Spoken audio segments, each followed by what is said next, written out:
Hi guys, it's Danny. Welcome to another Casual Sundays. We didn't have one of these in a long time, did we? Well, today we're going to discuss about orchid media. Not the one that we use with orchids, but the one orchids come with when we purchase them. Well, before we go into that, I would just like to extend a personal thank you to our supporters lately, which are John, Greco, and Ana Maria. Thank you so much for your support. It means a lot to me, and I really hope you enjoy my videos and will stick around with my channel further on, because it's gonna get better. At least I hope so. And also, before we start the subject, I hope you had a great time, great holidays, and so on lately if you celebrated. If not, I just hope you are well, and I hope to see you well in the new year as well. Why do I say well so much? It's Sunday, that's why. Anyway, so as I was saying, we're gonna discuss about the media the orchids come with. And this is because I had a discussion with one of my viewers this week that was asking me how come, or how can I explain the fact that sometimes orchid come in all sorts of medias. Sometimes they can even come in this soil-like thing, which I think is actually a coconut coir thing. But I did see orchids in soils as well. So how come nurseries grow them like that and they sell them and they look fine, and then when we bring them into our house, they usually don't do so great. So we kind of need to switch media according to our environment. And I think I touched base with this subject sometime in the past, but maybe not to this extent, so I'll add to that. I actually answered my viewer my opinion on things, but I'll just tell you what I think in this video as well. Okay, so to better explain what's going on, I will start with the beginning. And the beginning is the orchid seed. I'll go through this very briefly. As you might know, seeds need a special media to germinate. They need this agar, a gelatin-like substance where they actually germinate and grow. And if you know a thing or two about orchids, you know they are kept in those glasses, or anyway, closed containers with a lot of humidity and so on. So they actually are not very aerated when they're tiny. If you want to compare this with how it happens in nature, I think it's pretty comparable if you think about the fact that a seed is super tiny and it happens to get into this nook or cranny and it kind of develops there in the debris and the mush and everything, and the environment is actually pretty humid, so it's nothing like an adult orchid would grow. It's a very tight place full of debris and stuff, rich in nutrients, I presume, and so on. So pretty much that's why seeds are grown the way they are grown. Now, as it grows, the orchid needs to be transferred from that flask, it's called a flask, into a more airy environment. And most of the times people use sphagnum moss, because sphagnum moss does retain a lot of water, and at that stage, orchids, tiny orchids, do still need a lot of water and a lot of humidity. But they're not contained in the glass vase or bottle or whatever they're kept in. They are actually transitioned to a more airy environment, and as they grow, they kind of switch medias until they reach maturity and they settle on a media. Okay, knowing this, let's take a look at a fresh orchid that I just purchased. Alrighty, so this is some filming gear. This is an orchid I purchased recently, and it's a little bit more obvious with Oncidium orchids. Let's take a look at the pseudobulbs created by this orchid. I'm going to take a direction of growth because this orchid has two, so don't count all of them. Take a direction of growth. So we can see one, which is kind of tiny, two, and that's it. I bet this orchid had some tinier ones as well, but they were removed. So as you can see, this orchid is not very old, and most of the orchids you will buy from stores, the sympodial orchids, let's say, will be very young actually.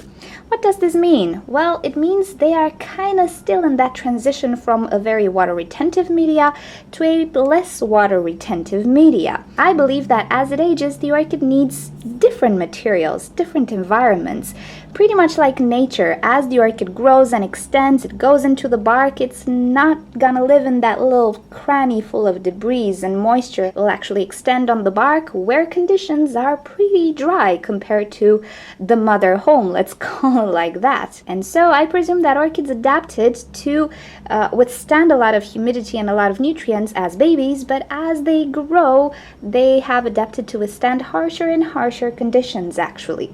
So when we purchase our orchid, it's still pretty young. It's not necessarily a seedling, but you cannot say it's a very old orchid anyway. Now, when you purchase these orchids, you can rest assured they're not very old. They're, I don't know, a few years old, and maybe they sit in that media for 2 years already. Now, at the time nurseries pot orchids, they're kind of very young. They're not able to bloom just yet.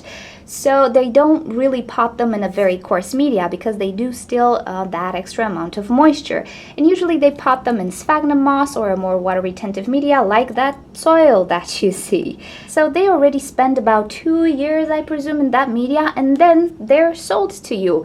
And when they're sold to you, they're on the verge of actually becoming fully mature and capable to withstand harsher and harsher conditions. Now, why don't they repot them? Well, I kind of touched base with this subject in the past as well. If they repot them and then they ship them to the store, the stress on the orchid will be pretty enormous because, again, it's in that transition. You repot it, you disturb it, you change environments, you ship it, you make it stay in dry environments on transport, no light, so on, and then you take it home and change the environment once again. So overall, I think it will be detrimental to the plant to overly stress it with repotting, especially if it's in bloom. If it's in bloom, it's gonna drain a lot more energy still. Well, there's a lot of details here at work, so it is best not to repot it before they actually ship it to the store to be sold to you. It's up to you to repot it, actually. And pretty much this is the short version of why orchids sometimes come in full sphagnum moss, which is compacted, again because the sphagnum moss might be kind of old. And sometimes, if you notice, when you unpot the orchid, you find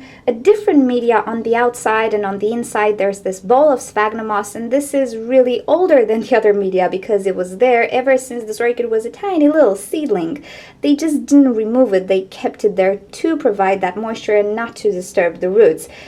It's a questionable technique. It works. It makes orchids cheap, so I'm okay with it. It's just my duty to make sure that everything is the same in the pot when I purchase an orchid.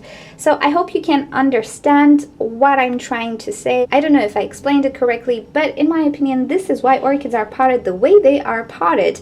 And sometimes you have the bad luck that the orchid already starts to hate the media it's in because it's too mature or the media is too old, and when you unpot it you already see the mushy roots and so on, and you think, oh my gosh, how could this orchid grow in such a media, because look at it, did I do anything wrong, or I just purchased it yesterday, when did the roots die? Well, they kind of died over time because the orchid matured. That's pretty much what I believe. That's my 2 cents anyway. And if you ever wondered why they use all sorts of water retentive media for epiphyte orchids, well, I guess this is the reason.